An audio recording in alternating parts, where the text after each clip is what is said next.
Hello friends, Radhe Radhe. কেমন আছো সবাই? আশা করি ভালো আছো, সুস্থ আছো, আর আমরাও কিন্তু বেশ ভালো আছি। আরেকবার মো লাইফস্টাইল ব্লগে তোমাদের ওয়েলকাম আর অনেক অনেক ভালোবাসা দিয়ে আজকের ব্লগটা শুরু করলাম। আশা করি তোমাদের ভালো লাগবে, আর ভালো লাগলে অবশ্যই পাশে থেকো। আর আজকের থাম্বনেল দেখেই বুঝে গেছো যে জীবনে আমাদের পরিবর্তনটা কতটাই দরকার। সে নিয়ে আজ তোমাদের সাথে কিছু টিপস শেয়ার করব। হাউসওয়াইফ বা হোমমেকার যে নামেই ডাকো না কেন, এই হাউসওয়াইফই হলো কিন্তু ঘরের রানী বা সংসারের রানী। আর এই রানী কিন্তু খুশি থাকা খুবই দরকার। আমিও একজন হাউসওয়াইফ, কিন্তু আমি নিজেকে নিজে অনেকটাই প্রাউড ফিল করি যে আমি একজন হাউসওয়াইফ। যদি কারণ বলি, এই সংসারের সবচেয়ে শক্ত গোড়া হলো এই হাউসওয়াইফেরা। একটা হাউসওয়াইফ যদি খুশি থাকে তাহলে সংসারের ইচ অ্যান্ড এভরিথিং সিস্টেমেটিক, আর যদি দুঃখী থাকে তখন কিন্তু সংসারের ইচ অ্যান্ড এভরিথিং আনসিস্টেমেটিক, তাই না? তো আমরা জানি যে আমরা হাউসওয়াইফ যারা, আমরা কতটাই কষ্ট করি একটা সংসার বা একটা পরিবারকে সুন্দর বা ভালো রাখার জন্যে। দেখবে জীবনে চলার পথে ছোট বড় প্রবলেমগুলো আসতে থাকে, সেগুলো না মানুষের মনটাকে ধীরে ধীরে তেতো করে দিতে থাকে। কিন্তু আমাদের মতন হাউসওয়াইফদের যে সেটা নিয়ে মন খারাপ করে বসে থাকলে হবে, সেটা কিন্তু একদমই হবে না। কারণ আমাদেরকে আনন্দে থাকতে হবে, আর নিজেকে ভালো রাখতে হবে। আর আমার রেসপন্সিবিলিটি আমার ফ্যামিলি, আমার সংসারে যারা আমার উপর নির্ভর করে রয়েছে তাদের সবাইকে ভালো রাখতে হবে। সবার প্রথমে যে পয়েন্ট আমি বলবো সেটা হচ্ছে, আমি অনেকের মুখেই শুনেছি, ইনফ্যাক্ট আমি নিজেও মাঝের মধ্যে বলে থাকি যে বাপের বাড়িতে ভালো ছিলাম, অনেক সুখে থাকতাম, কাজ করতে হতো না, জল গড়িয়ে খেতে হতো না, কিন্তু শ্বশুর বাড়িতে এসে কাজ করতে করতে যেন একবারে ঝি চাকরের মতন হয়ে গেছি। তাই না? এটা কিন্তু আমাদের সবার মনের মধ্যেই চলতে থাকে। তো এই যে সংসারটা, সংসারের লোকজনগুলো, এগুলো তো সম্পূর্ণ আমাদের নিজেদের নিজেদের লোকের জন্য কিছু করা, তাদেরকে ভালো মন্দ দেখা, নিজের ঘরের কাজ নিজের হাতে করা, সেটা করলে কেউ কাজের লোক হয় সেটা কিন্তু না। সেটা ভালোবেসে করতে হবে, নিজের দৃষ্টিভঙ্গিটাকে চেঞ্জ করতে হবে, আর পজিটিভ ভাবধারা রাখতে হবে। সত্যি বলতে গেলে সংসারের রানী সবাই হতে পারে না, সবাই সে সৌভাগ্য করে কিন্তু আসে না। এইভাবে কি দেখো বা নিজের দৃষ্টিভঙ্গিটাকে চেঞ্জ করো, দেখবে সবসময় কিন্তু প্রত্যেকটা জিনিসই ভালো লাগবে। আমি অনেক মহিলাদেরই বা হাউসওয়াইফদেরই দেখি যে সংসারের চাপে বা সংসারের কাজে তারা এতটাই উদাসীন হয়ে গেছে, ধীরে ধীরে কোথাও যেন তারা নিজেদের রূপচর্চা বলো, নিজেকে সাজানো গোছানো একদমই ছেড়ে দিয়েছে। বেরোনোর আগে চোখে কাজল দেওয়া বা ঠোঁটে একটু লিপস্টিক বা মানে কপালে একটা ছোট্ট করে টিপ বা একটু সুন্দরভাবে নিজেকে গুছিয়ে সাজিয়ে প্রেজেন্টেশন করা, সেগুলো এই সংসারের চাপে যেন কোথায় ভুলে যায়। আমরা হাউসওয়াইফরা জানি যে সংসারে প্রচুর চাপ থাকে, সংসারের অনেক কাজকর্ম থাকে, তা বলে নিজেকে একটু সময় দেব না, সেটা হতে পারে না। নিজের জন্য সবার প্রথম আমি নিজের সময়টা বের করব, তারপর তো সংসারের লোকজন আছেই। আগে যদি নিজেকে আমি ভালোবাসতে পারি, তাহলে আমি সংসারের প্রত্যেকটা মানুষকেই ভালোবাসতে পারবো, আর নিজেও ভালো থাকবো, আর পুরো সংসারটাকেও ভালো রাখতে পারবো, আর নিজের ফ্যামিলির মানুষের মনেও কিন্তু খুশি জোগাতে পারবো। এটা আমি আমার দৃষ্টিভঙ্গিতে দেখতে পাই। লক্ষ্য করবে যারা ওয়ার্কিং লেডি যখন কাজ করতে যায় তখন দেখবে নিজেকে খুব সুন্দরভাবে রেডি করে তারপর কিন্তু অফিসে বেরোচ্ছে।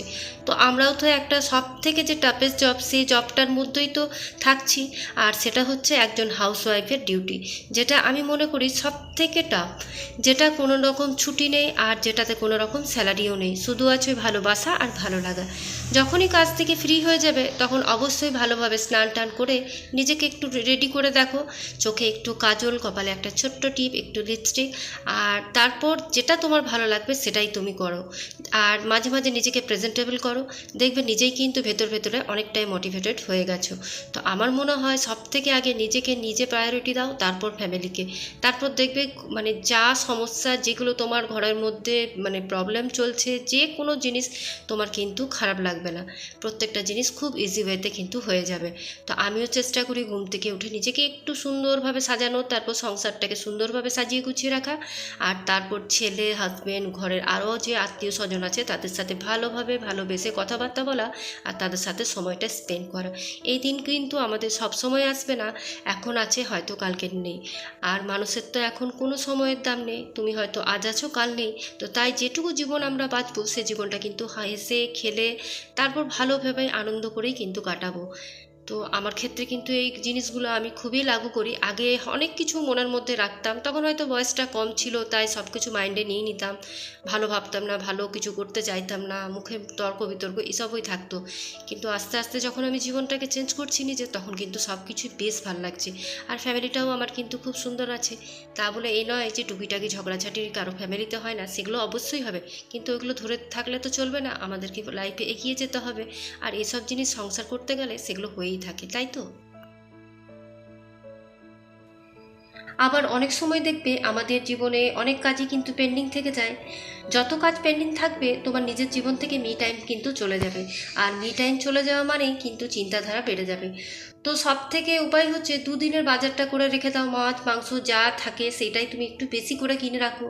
রাতের যে তোমার সকালবেলায় টিফিন করতে হবে, হাজব্যান্ড অফিসে যাবে, সেটা রাতেই রেডি করে রেখে দাও।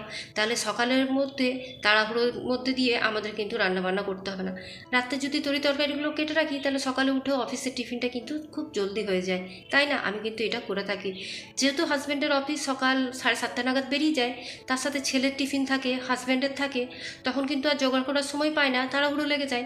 তাই ছেলের আর হাজব্যান্ডেরটা আমি কিন্তু রাত্রেই জোগাড় করে রেখে দিই, মানে এই সবজি কাটাকুটি করে রেখে দিই, আটাটা মেখে রেখে দিই, কিছুটা এগিয়ে রেখে দিই। সকালে উঠে তাহলে আমি একটু দেরিতেও যদি উঠি, তাহলেও কিন্তু আমার ঝটপট কাজগুলো হয়ে যায়। এই কাজগুলো কিন্তু খুব ইজি ওয়েতে করে দেখো, স্মার্ট ওয়েতে করে দেখো, তাহলে কিন্তু খুব তাড়াতাড়ি হয়ে যায়। জীবনে সব কিছু পরিবর্তন দরকার। একইভাবে যদি আমরা জীবনে চলতে থাকি, তাহলে কিন্তু কোনো দিন কিচ্ছু করতে পারবো না। তাই মাঝে মাঝে নিজেকে একটু বদলাতে হয়, আর নিজেদের ভাবধারাগুলোকেও চেঞ্জ করতে হয়। আমি বলবো স্মার্ট ওয়েতে হোম ম্যানেজমেন্ট করার চেষ্টা করো। নিজের ঘর বাথরুম প্রত্যেকটা কোণা সুন্দরভাবে অর্গানাইজ করো, পরিষ্কার পরিচ্ছন্ন রাখো, যাতে সবসময় ঘরের একটা পজিটিভ ভাইব আসে। প্রত্যেকটা মানুষের সাথেই ভালো ব্যবহার করো, কারণ যত অশান্তি হবে, যত তর্ক বিতর্ক বাড়বে, ততই কিন্তু তোমার মনও খারাপ হবে, আর তার সাথে কিন্তু কাজেরও ক্ষতি হবে। তাই সবার আগে নিজেকে প্রায়োরিটি দাও, নিজেকে ভালো রাখো, আর সব কিছু যদি অর্গানাইজ থাকে, দেখবে তুমি নিজেকে নিজে সাবাসি দিচ্ছ, আরে আমার তো এতগুলো কাজ এত তাড়াতাড়ি হয়ে গেল। আর অর্ধেকটা লড়াই তোমার কিন্তু এইভাবেই জিতে যাবে। এরপর যে গুরুত্বপূর্ণ বিষয়টা, সেটা হলো প্রত্যেক মাসে সংসার খরচ থেকে নিজের জন্য সেভিং করার চেষ্টা করো। কখনো এই অপরাধে ভুগবে না যে স্বামী রোজগার করছে আর তার থেকে টাকা নিয়ে তারপর আমি সেটা দিয়ে মানে অন্যায় করছি বা নিয়ে অন্যায় করছি। স্বামী যেমন বাইরে গিয়ে কাজ করে ফ্যামিলির মুখে হাসি ফোটাচ্ছে, তেমনি কিন্তু তুমিও তোমার সারাদিনের সময়টা শারীরিক মানসিক পরিশ্রম দিয়ে সংসারের প্রতি সব সময়টা কিন্তু লুটিয়ে দিচ্ছ। তারপর ওই যে টাকা সেভিং করে করে রাখছো, সেই টাকা দিয়ে কিন্তু তুমি নিজেকে প্যাম্পারিং করতে পারো। ইচ্ছে করলে একটা কুর্তি কিনতে পারো, তারপর ভালো একটা শাড়ি নিতে পারো, বা ঘর সাজানোর টুকিটাকি অর্গানাইজ করার জিনিস নিতে পারো। এতে কিন্তু মনটাতে অনেকটাই ভালো লাগবে। আর তোমার স্বামীর কাছে কিন্তু তোমাকে হাতটাও পাততে হবে না টাকার জন্য। ওই যে তুমি ওইখান থেকে সেভিং করে করে একটু একটু করে জমিয়ে রেখেছো, তাতেই কিন্তু তোমার খরচটা বেরিয়ে যাবে। তো এইগুলো হচ্ছে কিছু হোম ম্যানেজমেন্ট টিপস বলতে পারো, বা জীবনে কিছু পরিবর্তন করার টিপস। এই ছোট্ট ছোট্ট টিপসগুলো যদি ভালো লাগে, অবশ্যই পাশে থেকো।